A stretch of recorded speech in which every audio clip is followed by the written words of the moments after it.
হযরত ওমর ফারুক রাদিয়াল্লাহু তাআলা আনহু অর্ধ পৃথিবীর বাদশা, এত বড় রাজত্ব তিনি পেয়েছেন। আল্লাহ পাক রব্বুল আলামিন তার হাবিবের 2 নম্বর খলিফা ছিলেন ওমর, অর্ধ পৃথিবীর বাদশা। এত বড় দায়িত্ব পাওয়ার পর তিনি টেনশনে পড়ে গেলেন, শুধু কান্না করেন আর বলেন, মালিক এত বড় আমানতদারি আমি ওমর কেমনে পালন করব? আমার রাজত্বের ভিতরে যদি একটা কুকুর নাকে মারা যায় তাহলে আমি ওমরকে আল্লাহর আদালতে জবাব দিতে হবে। আর কোনো একটা মানুষ যদি আমার রাজত্বের ভিতরে কষ্ট পায়, জুলুমের শিকার হয়, এর জন্য জবাব আমি ওমরকে দিতে হবে। কোথায় কে কোন অবস্থায় আছে মালিক, কেমন করে আমি ওমর জানবো? এর জন্য রাতের অন্ধকারে ওমর ছদ্মবেশে তিনি বের হয়ে যেতেন, জনগণের দরজায় দরজায় তিনি পৌঁছতেন, রাস্তাঘাটের খবর তিনি নিতেন, ঘরে ঘরে তিনি যায় পৌঁছতেন ছদ্মবেশে। আর শুধু চোখ দিয়া পানি ঝরতো আর বলতুম, মালিক আমি ওমরের যুদ্ধ সাধ্য ছিল গো, আমি খোঁজ নেওয়ার চেষ্টা করি, কিন্তু মালিক আমার অগোচরে যদি কোনো জুলুম হয়ে থাকে, যেটার দায় দায়িত্ব আমার উপরে আয়া পড়বে, আমি এই ব্যাপারে কেমন করে তোমার কাছে জবাব দিব?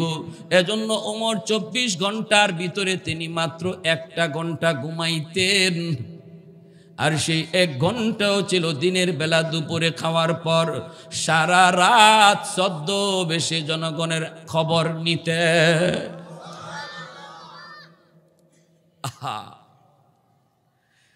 কি বুঝাও, কি বুঝাও, কি শুনে যাও আমার নবীর সাহাবীদের, নবীর খলিফাদের বৈশিষ্ট্য আর আদর্শের কথা।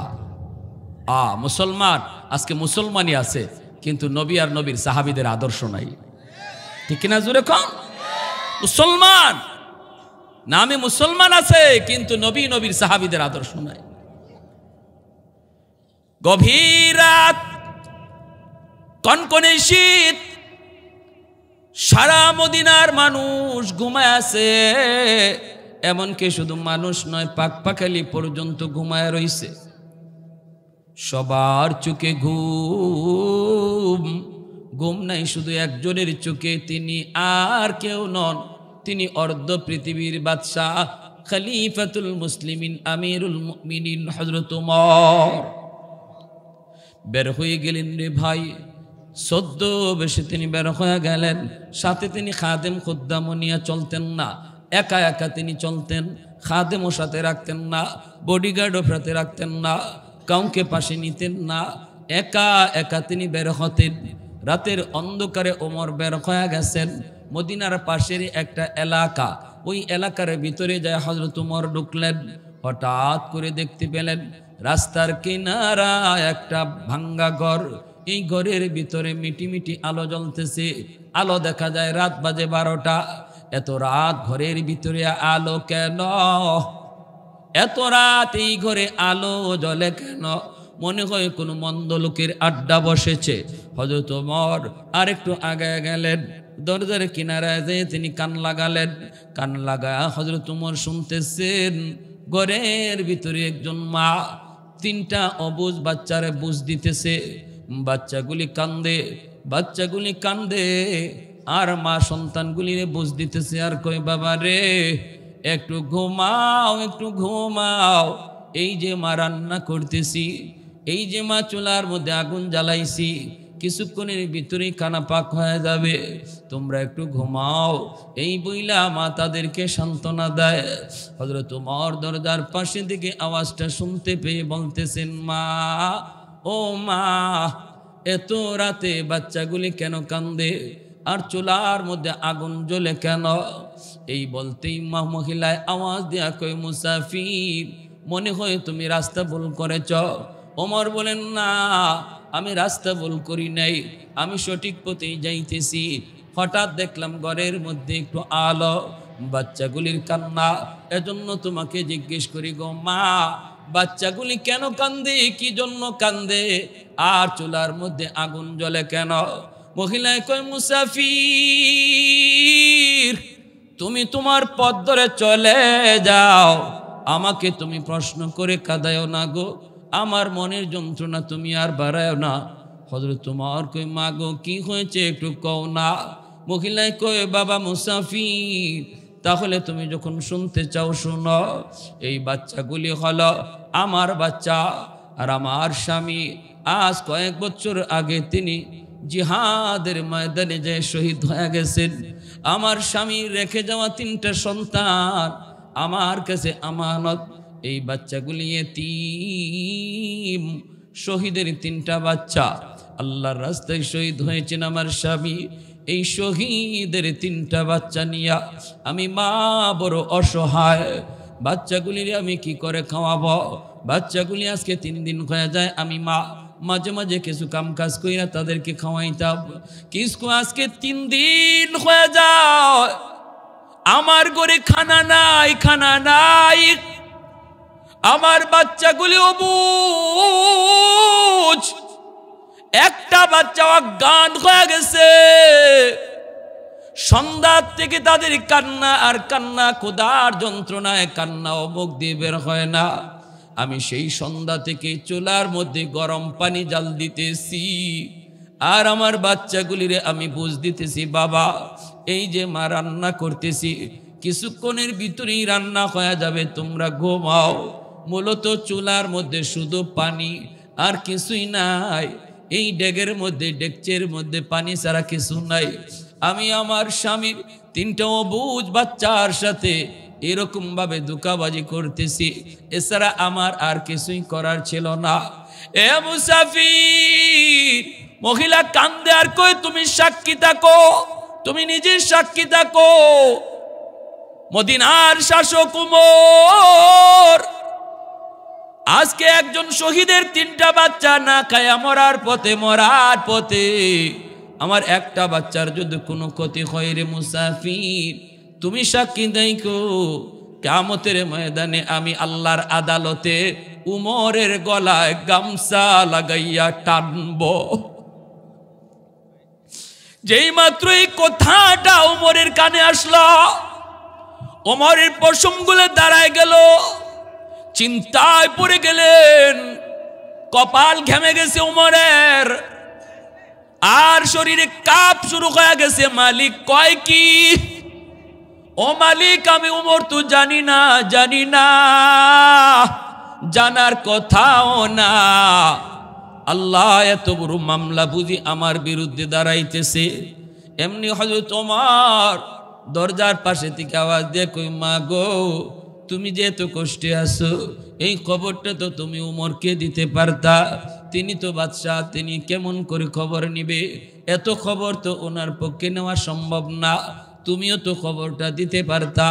মহিলায় কই রে, মহিলায় ডাক দেয়া কই মুসাফির, তুমি মনে হয় আমার নবীর হাদিস জানো না। আমার নবীর হাদিস হলো জনগণের খবর নেবে বাদশাহ, বাদশাকে জনগণ খবর দিবে না। আল্লাহু আকবার, জোরে কর।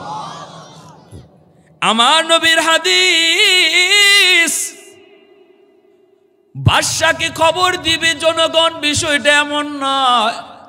জনগণের হালত জানবে বাদশাহ, জনগণের কোথায় কি প্রয়োজন, কোথায় কোন সমস্যা, এই খবর নেবে বাদশাহ সরকার। সরকারকে খবর দেওয়া নবীর হাদিস নয়। তাহলে তো তুমি তো মনে করো নবীর হাদিসও জানো না। এই কথা বলতে হযরত উমরের আরো কাপ শুরু হয়ে গেল। মহিলা তো জানতেন কোন মহিলা না, মহিলা তো আমার নবীর হাদিসও জানে। সাথে সাথে উমর আর দেরি করলেন না, একটা দৌড় দিলেন, মা গো, ও মা, আমি দেখি তোমার একটু উপকার করতে পারি কিনা। এই বইলা ওমর কাঁদতেছেন আর মদিনার দিকে দৌড়াইতেছেন। অর্ধ পৃথিবীর বাদশা ওমর চোখের পানি মুছতেছেন আর তিনি মদিনার দিকে দৌড়ান। মদিনার বাইতুল মালের সামনে আইসা তিনি ডাক দিলেন, কোথায় আমার ম্যানেজার, কোথায় আমার খাদেম খুদ্দাম, তোরা কই রে? তাড়াতাড়ি করে তোরা ঘুম থেকে উঠ, বাইতুল মালের চাবি দিয়া তোরা তালাটা খুইলা দে, তাড়াতাড়ি করে তোরা বাইতুল মালের তালা খুল। আমি ওমরকে আল্লাহর আদালত থেকে বাঁচা, আমি ওমরকে আল্লাহর আদালত থেকে বাঁচা। এই বলতেই ম্যানেজার লাফ দিয়া ঘুম থেকে উঠলো, খাদেম খুদ্দাম লাফ দিয়ে ঘুম থেকে উঠলো। ম্যানেজার যাইয়ে এসে এরকম চাবি দিয়া তালাটা খুলল। হযরত ওমরের একজন খাস খাদেম ছিল আসলাম। আসলাম দৌড় দিয়া আইসা কয়, আমিরুল মুমিনিন, ঘটনা কি হয়েছে একটু কর। ওমর কয়, আসলাম কথা কইস না, তাড়াতাড়ি একটা আটার বস্তা উমরের মাথায় তোরা তুইলা দে। ওমরের মাথায় আটার বস্তা তুইলা দে। আসলাম কয়, ওগো আমিরুল মুমিনিন, আমার মাথায় আপনি বস্তাটা তুইলা দেন, আমি বস্তা নিয়ে যাই। হযরত ওমর কয়, সর, তোর মাথায় বস্তা দিলে ওমর আল্লাহর আদালত থেকে বাঁচতে পারবে না। তোর মাথায় বস্তা তুলে দিলে ওমর বাঁচবে না। আমার মাথায় বস্তা উঠায় দিরে আসলাম, আর দ্রুত করে তুই আমার ঘরে যা, যা দেখ নগদ কিছু রুটি আর গোশত আছে কিনা। যদি পাস দ্রুত আমার পিছনে পিছনে দৌড়া। অর্ধ পৃথিবীর বাদশাহ খলিফাতুল মুসলিমিন আমিরুল মুমিনিন হযরত ওমর মাথার মধ্যে তিনি আটার বস্তা নিয়া ওই মদিনার বস্তির দিকে দৌড় শুরু করলেন। আর একটু জোরে কোন সুবহানাল্লাহ। फारूक तेरा नाम से इस्लाम रहेगा, फारूक तेरा नाम से इस्लाम रहेगा, दुनिया की अदालत में तेरा नाम रहेगा, दुनिया की अदालत में तेरा नाम रहेगा, उस्मान तेरा नाम से इस्लाम रहेगा, दुनिया की सखावत में तेरा नाम रहेगा, हैदर तेरा नाम से इस्लाम रहेगा, दुनिया की शजाअत में तेरा नाम रहेगा, मुआविया तेरा नाम से इस्लाम रहेगा, दुनिया की सियासत में तेरा नाम रहेगा, दुनिया की सियासत में तेरा नाम रहेगा। একটু জোরে সুরে কোন আল্লাহু আকবার। মুসলমানের আওয়াজে বলি আল্লাহু আকবার। ডাক দিয়ে বলতেছেন, মাগো দরজাখানা একটু খোলো। দরজাটা খুলে দিয়া হযরত ওমর ওই রুটি আর গোশতটা দিয়া বলতেছেন, মা বাচ্চাগুলিকে তুমি নগদ রুটি আর গোশতটা খাওয়াও, আর একটা বস্তা আটা তোমার ঘরে রেখে গেলাম, যখনই মন চায় এখান থেকে আটা নিয়ে রুটি বানায় বাচ্চাগুলিরে খাওয়ায়। হযরত ওমর নিজের পরিচয় দেন না, তিনি যে ওমর এই পরিচয়টা দিলেন না, বরং নিজের পরিচয় মহিলার কাছে মুসাফির দিয়া চলে গেলেন। জোরে কোন সুবহানাল্লাহ। আর আমরা বাবারি 2 টাকা দান করি না, 5টা ক্যামেরা লই। হ্যাঁ, বাহ বাহ বাহ বাহ বাহ বাহ বাহ। 2 টাকা দান করি না, 5টা ক্যামেরা, আর খালি অ্যাডভার্টাইজ আর অ্যাডভার্টাইজ, খালি প্রচার আর প্রচার। অমুকে এত টাকা দিয়ে দিছে, অমুকে এত ত্রাণ দিয়ে দিছে, এই করছে সেই করছে। আর হযরত ওমর 1 বস্তা আটা মাথার মধ্যে লইয়া মহিলার ঘরে পৌঁছাইলেন, নগদ রুটি আর গোশত পৌঁছাইলেন, তবুও তিনি যে ওমর এই পরিচয়টা দিলেন না, মুসাফির কইয়া চলে গেলেন। জোরে কোন না সুবহানাল্লাহ। আদর্শ শিখে যাও, নেতৃত্ব শিখে যাও। নেতা হওয়া সহজ, আদর্শ নেতা হওয়া কঠিন। আওয়াজ দিয়ে বলেন ঠিক কি না? শিখে যাও। একটা দৃষ্টান্ত দেখাও, একটা আমার নবীর দৃষ্টান্ত তো অনেক উপরে, নবীর সাহাবীরা যা কইরা গেছেন, একটা দৃষ্টান্ত বেঈমানরা দেখাও। তাম পৃথিবীর সমস্ত মুসলিমকে চ্যালেঞ্জ করা হলো, এমন একজন ওমর তোমরা বের করো। পারবে না ইনশাআল্লাহ, ঠিক কিনা জোরে কোন? পারবে না। সাধারণ জানতেন খলিফা আর আমির নন, এই ছোট্ট এরিয়া লইয়া না, তামা অর্ধ পৃথিবীর বাদশা, যার আঙ্গুলের ইশারায় চলে। সে ওমর নিজে একজন এমন সাধারণ অপরিচিত মুসাফির বেশে নিজের মাথায় আটার বস্তা লইয়া একজন বিধবা মহিলার ঘরে খানা পৌঁছে দিলেন। সুবহানাল্লাহ। ভাইরা বন্ধুরা, শুধু তাই নয়, আরেকটা ঘটনা বলি, শেষ দিব পরে, শুনেন। আরেকটা ঘটনা বলি, হযরত আবু বকর সিদ্দিক রাদিয়াল্লাহু তাআলা আনহুর ইন্তেকালের পর ওনার জীবনী নিয়ে এরকম ভাবে একটা সেমিনার হলো। এই সেমিনারের ভিতরে আবু বকর কেমন ছিলেন এই কথাটা সবাই বলতেছে। ওই অবস্থায় দেখা গেল একজন মানুষ, গ্রামের মানুষ কয়, আমি আবু বকর সম্পর্কে একটা কথা জানি। কি কথা তুমি জানো?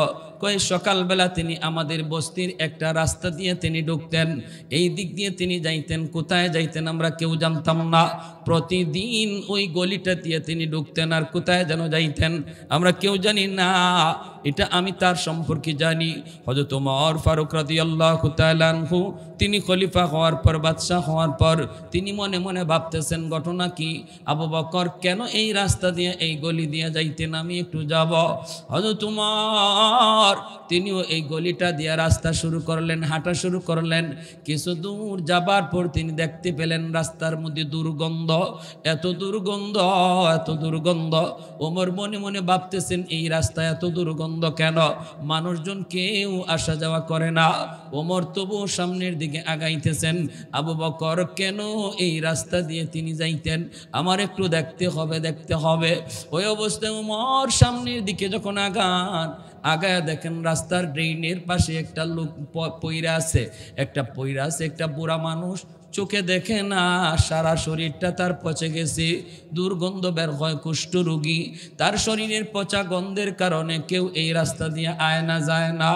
এই লোকটা এই রাস্তায় আসে বিদায় কেউ এই রাস্তা ব্যবহার করে না। হযরত আবু বকর তিনি যখন খলিফাতুল মুসলিমিন, তিনি এই রাস্তা দিয়ে তিনি যাইতেন। হযরত ওমর তিনি জানতে পারছেন আবু বকর হালুয়া নিয়ে যাইতেন। ওমর তিনি হালুয়া নিয়েই রওনা দিছেন। যাইতে তিনি বুঝে গেলেন আবু বকর তো এই মানুষটার কাছেই তিনি আসতেন, যেই মানুষটা চোখে দেখে না, রাস্তার মধ্যে পইরা রইছে, রিজিকের কোনো ব্যবস্থা তার কেমনে হবে কেউ জানে না। আবু বকর খলিফাতুল মুসলিমিন হইয়া তিনি হালুয়া পাকাইয়া ওই কুষ্ঠ রোগীটারে নিজের হাতে হালুয়া খাওয়াইতেন। অর্ধ পৃথিবীর বাদশা ওমর তিনিও হালুয়া নিয়ে ওই মানুষটার কাছে যেই মাত্র তারে হালুয়া দিতে চাইলেন, এমনি ওই অন্ধ লোকটা কুষ্ঠরোগী মানুষটাই কয়, বাবা রে, আজকে একদিন 2 দিন পার হয়ে গেল, তুমি আসতেছো না, ঘটনা কি? ও বাবা, আমি তো পেটের ক্ষুধায় অস্থির হয়ে গেছি, হযরত আবু বকর তিনি তো ইন্তেকাল করেছেন, 2 দিন হয়ে গেছে। এই কুষ্ঠ রোগী জানে না, কেউ তারে খবরও দেয় না। সে মনে করছে আবু বকর তিনি আসছেন খানা নিয়া। হযরত ওমর নিজের পরিচয় দেন না। ওমরও বলতেছেন, বাবা উনি কয়েকদিন ব্যস্ত আছিলাম, ঝামেলা ছিল, এই জন্য আসতে পারি নাই, ঝামেলার কারণে আসতে পারি নাই। ঠিক আছে, আমি তোমার খানা খাওয়াইতেছি। এই বইলা যেই মাত্র তিনি হাতের মধ্যে হালুয়াটা নিয়ে তারে খাওয়াইবেন, যেই মাত্র হাতটা মাত্র মুখে দিছেন, এমনি লোকটা কয়, মিয়া তুমি আমার ওই প্রথম লোকটা না, তুমি আমার ওই লোক না, তুমি অন্য কেউ, তোমার পরিচয় দেও। কোথায় আমার সেই লোক, কোথায় আমার সেই বাবাজান, কোথায় আমার সেই বাবাজান, যেই বাবাজান আমারে খাওয়াইতো, তুমি সেই লোক না। হযরত ওমর কয়, কেমনে তুমি বুঝলা আমি সেই লোক না? কয়, কারণ হলো আমার বাবা প্রতিদিন আমারে খাওয়াইতো, হাত দিয়া না, হাত লাগাইলে পরে হাতটা আমার টুটে যখন লাগে, নখের কারণে আমার এই আক্রান্ত জায়গায় আমি ব্যথা পাইতাম। যেদিন আমি ব্যথা পাইছিলাম, এরপর থেকে সে আর হাত দিয়া খাওয়াইতো না, বরং সে মুখের মধ্যে হালুয়া লইয়া এই মুখ দিয়ে আমাকে আমার মুখে তুলাইয়া দিত। তুমি আমার সেই লোক না। ওমর সাথে সাথে চোখের পানি জড়াই আল্লাহর কদমে সেজদায় পড়ে গেলেন। ওমর কান্দের কয়, মালিক, আমি তোমার আবু বকরের মতো হতে পারবো না,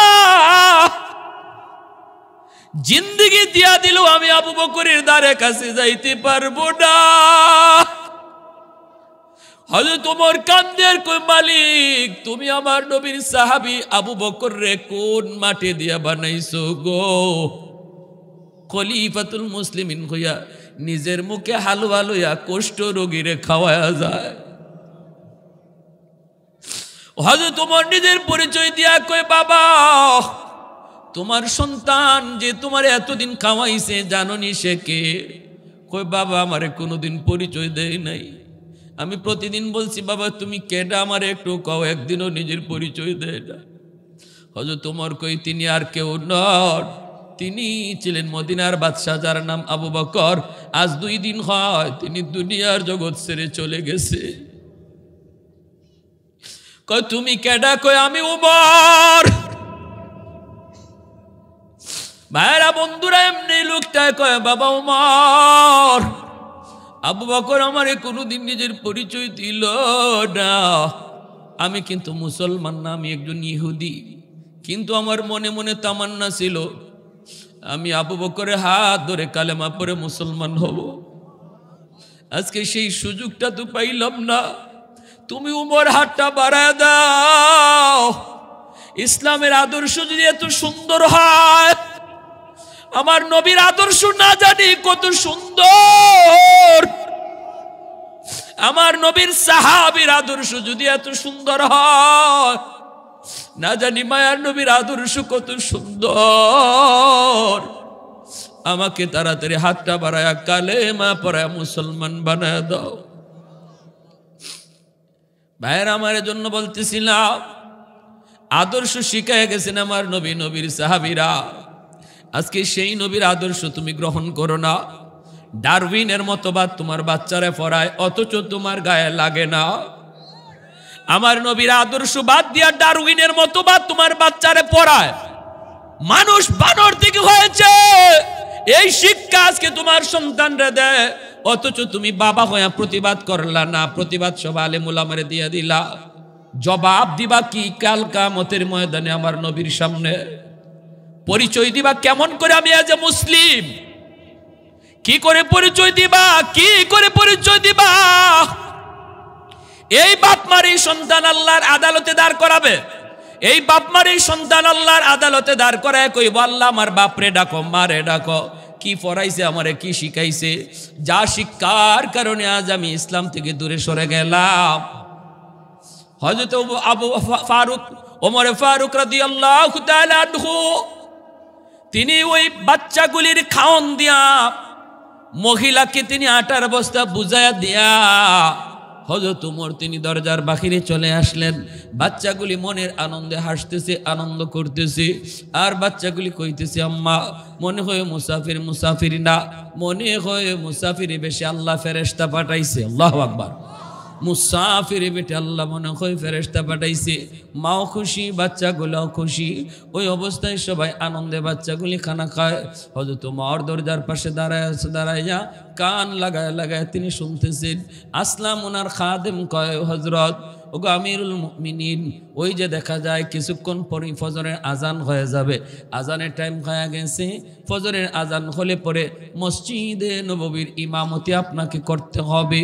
আপনি যেমন অর্ধ পৃথিবীর বাদশা, তেমন আপনি মদিনার মসজিদের ইমাম।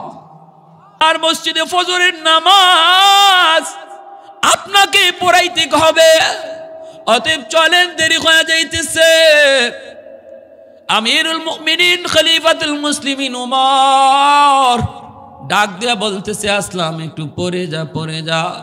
আমার চোখের পানি এখনো বন্ধ হয় নাই রে। এই বাচ্চাগুলির একটু হাসি আনন্দ শুনলে আমার চোখের পানিটা বন্ধ হবে।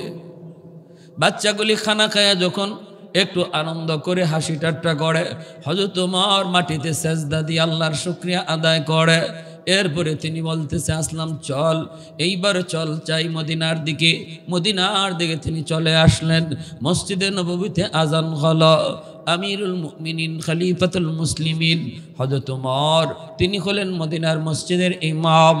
ইমামতির মুসল্লায় তিনি দাঁড়ায় গেলেন। ভাইরা বন্ধুরা নামাজ শেষ করলেন।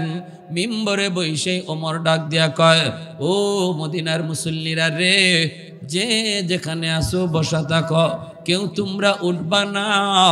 আজকে তোমাদের সামনে একটা বিচার হবে, বিচার জঘন্যতম একজন অপরাধীর বিচার হবে, তোমাদের সামনে হবে, কেউ তোমরা যাইবা না। সাহাবায়ে কেরাম মনে মনে ভাবতেছেন, আজ রাত উমর কোথায় জানি কোন অপরাধ দেখে আসছে, জঘন্যতম অপরাধীর বিচার আজকে উমরের আদালতে হবে, না জানি কোথায় সে রাতের বেলা কি দেখছে। হযরত উমর মিম্বরে বসেই তিনি বলতেছেন, কোতোয়ালি থানার ওসি ডাক দিলেন, ডাক দেয়া বলতেছেন, দ্রুত যাও, মদিনার পাশে একটা বস্তি, এই বস্তিতে ঢুইকা দেখবা রাস্তার কিনারা একটা ভাঙ্গাচোরা ঘর, ওই ঘরের মধ্যে যায় দেখবা 3টা বাচ্চা, একজন মহিলা, ওই মহিলাকে যায় বলবা উমরের আদালতে তোমার বিরুদ্ধে মামলা, তোমাকে উমরের আদালতে যাইতে হবে। যদি সে আসতে না চায় বলবা জোর করে আনার নির্দেশ আমি উমরের।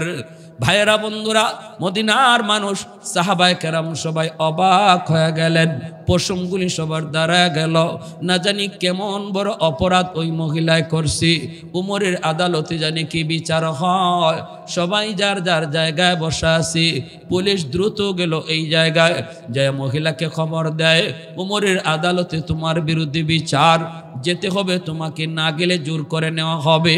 মহিলার আত্মা কেঁপে উঠল, ওমর নাম শোনা মাত্র বাচ্চাগুলি পর্যন্ত কেঁপে উঠল, কারণ ওমর ফারুক রাদিয়াল্লাহু তাআলা আনহুর নাম শুনলে ভয় পায় না এমন কোন মানুষ ছিল না। বাচ্চাগুলি পর্যন্ত ওমর নাম শুনলে ঘুমায় যাইত, আর দুষ্টামি করতো না। ওই বাচ্চাগুলি মাকে জড়ায় ধরে কান্দে আর কই, মা গো, উমরের আদালতে তোমার বিরুদ্ধে কি বিচার? মায়ও কয়, বাবারে কিছুই তো বুঝি না, কিছুই তো জানলাম না। মহিলায় কয়, আমি তো জানি না কোনো অন্যায় করছি, কোন কারণে আমার বিরুদ্ধে মামলা। পুলিশেরা কয়, আমরা এত কিছু বুঝি না, এত কিছু জানিও না, বরং খলিফার নিজের ওয়ার্ডার তোমাকে নিয়ে যাওয়ার জন্য। মহিলা ভয়ে কাঁপে, যেই বাচ্চা 2টা হাঁটতে পারে এই বাচ্চাগুলিও মাকে জড়ায় কয়, মা গো, ও মা, তুমি যে রাতের অন্ধকারে মুসাফিরের সামনে বলছিলা উমরের গলায় গামছা লাগাইবা, আল্লাহর আদালতে মনে হয় ওই মুসাফির যায়া উমরকে সব বইলা দিছে গো মা, মনে হয় মুসাফির গিয়া উমরকে বইলা দিছে। মুসাফির আমাদেরকে খানা খাওয়াইছে ভালো কথা, কিন্তু এই কথা শুনাইয়া কত বড় বিপদে ফালাইছে। মহিলায় কয়, ঠিক আছে, আমাকে টানাটানি করা লাগবে না, জোর জবরদস্তি করতে হবে না, আমি নিজের ইচ্ছায় যাব। এই বইলা মহিলা রওনা দিয়া দিল। 2টা বাচ্চা মার 2 দিকে ধরা, দুধের বাচ্চাটা মায়ের কোলে। এই অবস্থায় মহিলা মদিনার দিকে রওনা দেয়, কলিজাটা কাঁপতেছে। মহিলা আল্লাহর কাছে কান্দে আর কয়, মালিক, জীবনে কোনোদিন অপরাধ করি নাই, কোনো অন্যায় করি নাই, আজকে ওমরের আদালতে আমার বিরুদ্ধে মামলা। ও মালিক, আমার স্বামীর শাহাদত যদি তোমার দরবারে কবুল হয়ে থাকে, আমার স্বামীর খাতিরে আমার ইজ্জত তুমি রক্ষা কইরো। আমার স্বামীর 3টা ইতিম বাচ্চার মুখের দিকে তাকাইয়া আল্লাহ তুমি আমার ইজ্জতটা আজকে রক্ষা কইরো। আমার 3টা অবুঝ বাচ্চা যদি মাকে হারায়, এরা কারে নিয়ে বাঁচবে? কার গলা ধইরা আমার বাচ্চাগুলি ঘুমাবে? এই বইলা বইলা মহিলা সেই মদিনার দিকে রওনা দেয়া দেয়। ভাইরা বন্ধুরা, আসতেছে এই দিকে হযরত ওমর মিম্বরে বসে অপেক্ষায়। মদিনার মসজিদে যেই মাত্র ঢুকবে, ওমর দেখে ফেলছেন দরজার পাশে, হাত দিয়ে ইশারা দিয়া বলেন, মাঝখান দিয়া রাস্তা করে দাও, তোমরা মাঝখান দিয়া রাস্তা করে দাও। মহিলা গেটের ভিতরে ঢুইকেই ঝাপসা ঝাপসা তাকায় দেখে মিম্বরে যেই মানুষটাকে বসা দেখা যায়, ইনি তো অবশ্যই ওমর, ইনি তো অবশ্যই আমিরুল মুমিনিন, কিন্তু চেহারাটা গত রাতের মুসাফিরের মতো। ভয় অন্তরা আত্মা কাইপা উঠল। মহিলা আরো ভয় পেয়ে গেল। হায়, আমি গত রাত যারে মুসাফির মনে কইরা ওমরকে গালি দিয়েছিলাম, ওমরের ব্যাপারে মামলার কথা বলেছিলাম, ইনি তো মুসাফির না, ইনি তো ওমর। তাহলে ওমরকেই বুঝে আমি এত শক্ত কথা বলছি। না জানি গো মালিক আজকে আমার গর্দান যায় বুঝি, আজ বুঝি আমার কি শাস্তি হয়, কি শাস্তি হয়। ওমর এত গরম, এত গরম। মহিলা ভয়ে ভয়ে মসজিদের দিকে ঢুকতেছে। বাইরা বন্ধুরা, বোরকা পরা আল্লাহর বান্দি, দুইটা বাচ্চা, দুধের বাচ্চাটা কুলে মদিনার মিম্বরের পাশে আইসে যেই মাত্র মহিলা দাঁড়াইল, দাঁড়ায় বলতেছে, আমিরুল মুমিনিন, আমি অন্যায় কিছু বলি না, আমি যা বলছি ঠিক বলেছি। এতে যদি আমার ফাঁসি হয়, ওমরের আদালতে ফাঁসি হবে, আমি মানতে রাজি। এই বলতেই হযরত ওমর তিনি মিম্বর থেকে দাঁড়ায়া গলার মধ্যে গামছাটা লাগাইয়া, গামছা দিয়ে নিজের গলাটারে বান্ধা, এই গামছার আরেকটা মাথা ওই মহিলার হাত ধরায় দিয়া কাঁদতেছেন ওমর, আর বলতেছেন, মা তুমি ওমরের গলায় গামছা লাগাইয়া দুনিয়ার জমিনের এই পাশ ওই পাশ তুমি ঘোরাও, আমার বাধা নাই, তবু আল্লাহর আদালতে গামছা লাগাইও না। কেন উমর তোমার খবর নিল না? কেন তোমার পরিবারের খবর নিল না? এই অপরাধে উমরের যা খুশি তোমার মন চায় দুনিয়াতে করো, আমি ওমর বাধা দেব না। আমি নিজেই গলায় গামছা লাগাই দিলাম, তবু আমার মালিকের আদালতে আমারে তুমি ধরা খাও না, কারণ আমি উমর এমনি আমার মালিকরে বুঝ দিতে পারবো না। কেন আমার কাঁধে এত বড় দায়িত্ব আল্লাহ আমারে দিল, আমি এই দায়িত্বের উপযুক্ত না, আমি এই দায়িত্বের উপযুক্ত না। মদিনার মানুষ, আমার দায়িত্ব তোমরা বুঝো, আমাকে মুক্ত করো, আমাকে মুক্ত করো। দুনিয়ার মাত্র 60-70 বছরের হায়াতের জীবনের এই দায়িত্ব, এই বুঝা মাথায় লইয়া আমি এত বড় আল্লাহর আদালতে হাজিরা দিতে চাই না। আমারে বাঁচাও, আমারে বাঁচাও। আর আমার ইন্তেকালের পর আমার পরিবারের কাউরে তোমরা এই দায়িত্ব দিও না, এই দায়িত্ব দিও না। ভাইরা বন্ধুরা, মহিলার সাথে সাথে মাটিতে পইরা আল্লাহর কদমে সেজদা দেয়া কয়, মালিক এইবার বুঝে আসছে কেন তোমার হাবিব বলেছিলেন আমি নবীর পরে যদি কেউ নবী হতো সে উমর। আরে কুজুরে কোন সুবহানাল্লাহ। এজন্য আমার ভাইরা, দায়িত্ব এত বড় জিনিস, এই দায়িত্বের ভিতরে অবহেলা করবেন না। বাপমার বহুত বড় দায়িত্ব সন্তানের ব্যাপারে। যে উমরের কোনো মূল্য ছিল না, উটের রাখাল ছিলেন, উটের রাখাল, উটের পিছনে দাঁড়ায় থাকতেন, উটের পিছনে দাঁড়ায় থাকতেন সূর্যের আলো থেকে বাঁচার জন্য মরুভূমিতে উটের ছায়ার মধ্যে তিনি দাঁড়ায় থাকতেন। উটে এরকমভাবে গোবর প্রস্রাব করলে মাথার মধ্যে পড়ত। সেই উমরের কোনো মূল্য ছিল না। উমর যখন মদিনার বাদশাহ হলেন, একদিন ওই ময়দান দিয়া তিনি যাইতেছেন সাহাবায়ে কেরাম লইয়া, ওই ময়দানের দিকে তাকায়া উমর চোখের পানি ধরায় কান্দে। সাহাবীরা কয়, উমর কেন কান্দ? উমর বলতেছে, আমি একদিন এই মাঠে উটের রাখাল ছিলাম, আমার নবীর সংস্পর্শে আসার দ্বারা আজ আল্লাহ আমাকে মদিনার বাদশাহ বানায়া দিছে। এত দামি, এত দামি, এত দামি আল্লাহ আমাকে বানাইছে। আমার নবী রহমতের নবীর সাথে এত আত্মার সম্পর্ক তৈরি হয়ে গেছিল রে আমার ভাই। মায়ার নবী রাতের বেলা স্বপ্ন যুগে কার সাথে দেখা করেন? উমর এই খবরও রাখতেন। সুবহানাল্লাহ। আল্লাহর নবী আজ রাত কারে কারে স্বপ্নে দেখা দিছেন এই খবর উমর জানতেন। কি বুঝলেন? হযরত আলী রাদিয়াল্লাহু তাআলা আনহু তিনি একদিন মসজিদে ঘুমাইছেন, স্বপ্ন যুগে দেখতেছেন আল্লাহর নবীর পাশে বসা, নবীজিকে নিয়ে সাহাবায়ে কেরাম আরো অনেকেই বসা, হযরত আলীও বসা। হযরত আলীর সাথে নবীর সম্পর্ক কি? জামাই শ্বশুর, জানেননি এটা? তো পাশে বসা নবীজির কাছে এক মহিলা খেজুর নিয়ে আইসে, বাগানের প্রথম খেজুর। আইসা বলতেছে, নবী গো, আমার বাগানের প্রথম খেজুর, আমার মন চায় এই খেজুরগুলি আপনি আপনার সাহাবায়ে কেরামের মাঝে বন্টন করে দেন। আল্লাহর নবী সাহাবায়ে কেরাম সবাইকে দিতেছেন 4টা-5টা করে। হযরত আলীর কাছে আইসাই নবী দিয়েছেন একটা। হযরত আলী কোনো কথা বলেন নাই, মনে মনে ভাবতেছেন, আইরে নবী আমারে একটা দিলেন কেন? আমার যদি 4-5টা দিতেন তাহলে আমার হাসান হুসাইনকে দিতে পারতাম, ফাতেমারও দিতে পারতাম। নবী আমারে দিলেন একটা, হইলনি তো কিছু তো আর কওয়া যায় না, কারণ শ্বশুর আবার রহমতের নবী, কোনো কথা কইলেন না, চুপচাপ। এই খেজুরটা নিয়া তিনি মুখে দিয়ে দিয়েছেন একটাই, যখন এটা আর হাসান হুসাইনকে দিবেন কি নিজেই খাই লিছেন। মুখে দিয়ে দিয়েছেন। ফজরে আজান হয়ে গেছে, হযরত আলীর ঘুম ভাঙছে। হযরত আলী বলেন, আজানের লগে লগে আমার যেই মাত্র ঘুম ভাঙছে, তখন আমি দেখি আমার মুখে খেজুর এখনো আছে। স্বপ্নে খাওয়া খেজুর ঘুম থেকে জাগিয়ে দেখি আমার মুখে আছে।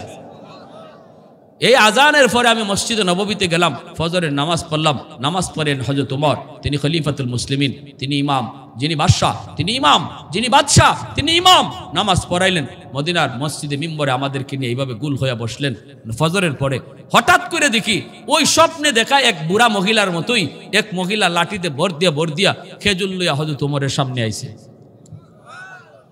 আমার স্বপ্নের কথা মনে পড়ে গেছে। আমি আজ রাত তো স্বপ্নে আমি এটাই দেখলাম। তুই মহিলা, ঘটনা কি?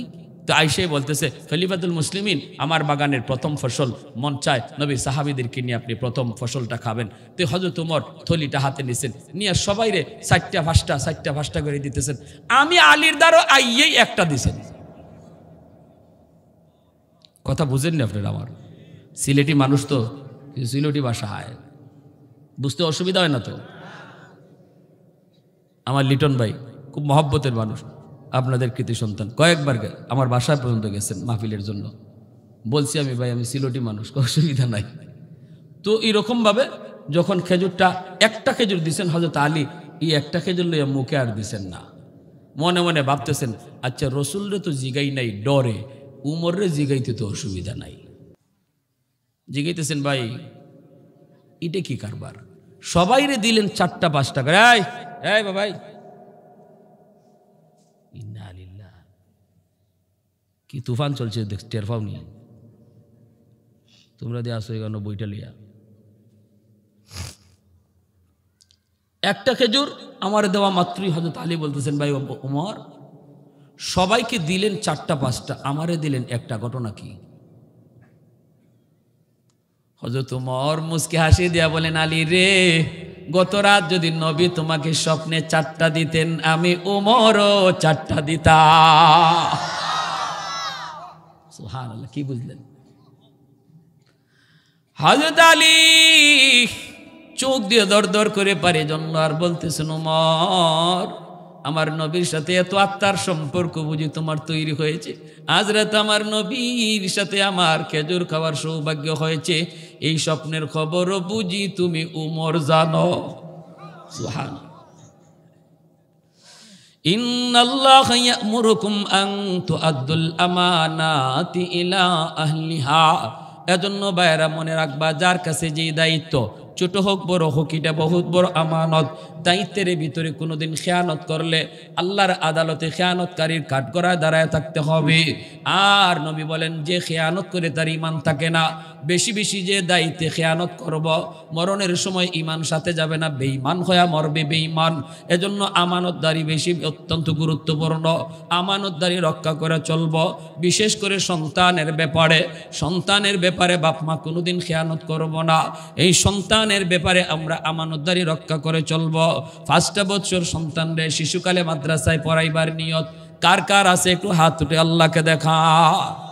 আল্লাহ তুমি প্রতিটা হাতকে কবুল করো, জোরে কোন আম।